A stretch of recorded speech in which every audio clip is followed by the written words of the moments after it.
uNkulunkulu akakulonde kusisi kama kupastor ngithandile Flick. Ngicela into eyodwa ukuthi inamba isetshenziswa umuntu ongumlandeli we-channel kusona ekuseni ya-5 ntambama efona engangu-WhatsApp.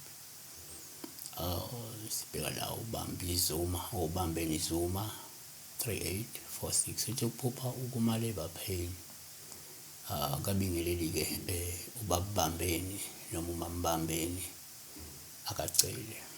Ngaza kwethu akekho ofayo ngokubingelela noma ngokucela futhi akekho olahlekelwa imali ngoba ebingelele noma ecelile. Mina ngiyabingelela.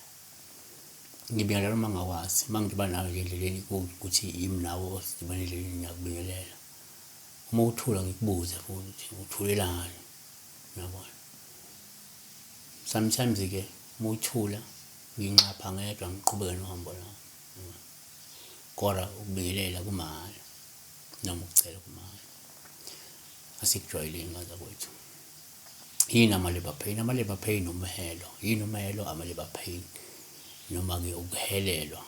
Kusho ukuthi umhelo nama-labour pain yilobu buhlungu obuthola uma sekusondele isikhathi sokuthi enzenjani ubelethe.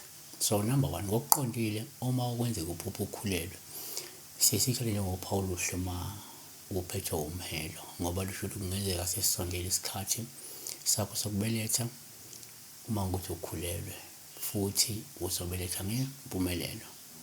Genesis 3:16 wathi-ke kowesifazane ngizakubangela ubuhlungu obukhulu ekukhulelweni kwakho uyakubeletha umntwana ngobuhlungu.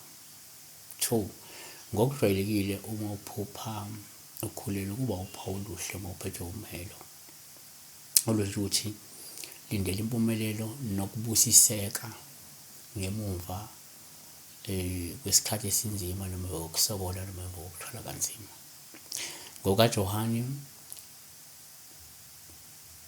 16:21 owesifazane nxa esebeletha ulusizi ngoba kufikile isikhathi sakhe. Kepha nxa esembelethile umntwana akabe sakhumbula ubuhlungu ngenxa yentokozo yokuba kwezelwe umuntu ezweni.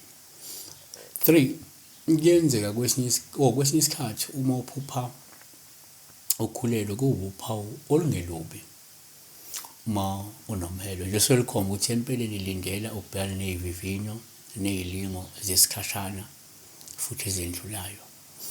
KwabaseRoma 8:22 ngokuba siyazi ukuthi konke okudaliweyo kuyabubula kanye kunezinseka kuze kube manje. Yini inseka? Umhelo. 4 kuyenzeka futhi uma uphupha ukhulelwe kuba uphawu olubi uma uza umhelo. Lusho ukuthi kungenzeka uzothwala kanzima wena ngenxa yesijeziso, isishayo noma impindiselo kaNkulunkulu ngenxa yeziphambeko zakho ukuthi kungenzeka ungahambi kahle bese wena uthola into ewulaka lesijeziso lokhu kukuthwalise kanzima empilweni kube nezivuvaba ivumvumu ungane usisi.